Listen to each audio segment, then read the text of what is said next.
Pebrero 28. The Crossroads Center, Quezon City.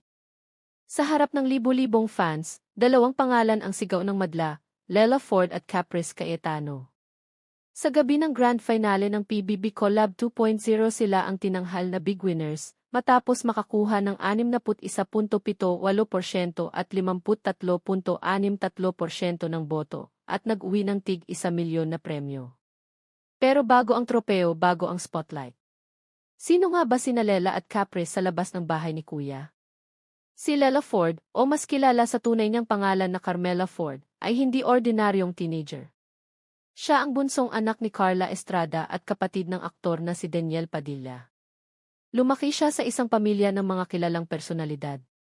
Isang pamilya na may pangalan, may reputasyon, may inaasahan. Noong Pebrero 2024, opisyal siyang nag-18. At makalipas ang isang taon, inilunsad siya bilang bagong artista sa ilalim ng Star Magic. Pero kasabay ng oportunidad ay ang pressure. Sa loob ng PBB, inamin ni Lela ang kanyang insecurities. Masyado akong naging kampante. Gusto ko rin makilala. Ayaw ko na nasa shadow na lang ako palagi ng family ko. Hindi niya itinatanggi ang inspirasyon ng kanyang pamilya, pero malinaw ang gusto niya, sariling pangalan. Sariling tagumpay. Bukod sa showbiz, may isa pa siyang mundo, ang sports. Isang volleyball player si Lela. Naging bahagi siya ng Lady Spiker sa Star Magic All-Star Games 2025 at napasama pa sa tinaguriang Mythical Six. Sa court man o sa kamera, dala niya ang parehong determinasyon. Patunayan ang sarili. Kung si Lela ay nagsisimula pa lang, si Caprice Cayetano naman ay matagal nang nasa industriya. 5 taong gulang pa lamang siya nang magsimula bilang child actress. Lumabas siya sa mga serye tulad ng Mulawin vs. Ravenna, Hindi Ko Kayang Iwan Ka, Asawa Ko, Karibal Ko, Prima Donnas at Lolong, Pangil ng Maynila. Isang batang artista na sanay sa ilaw, kamera at eksena. Ayon sa kanyang profile sa Sparkle GMA Artist Center, isa siyang teen star na dapat abangan. Pero hindi lang sa showbiz umiikot ang kanyang mundo.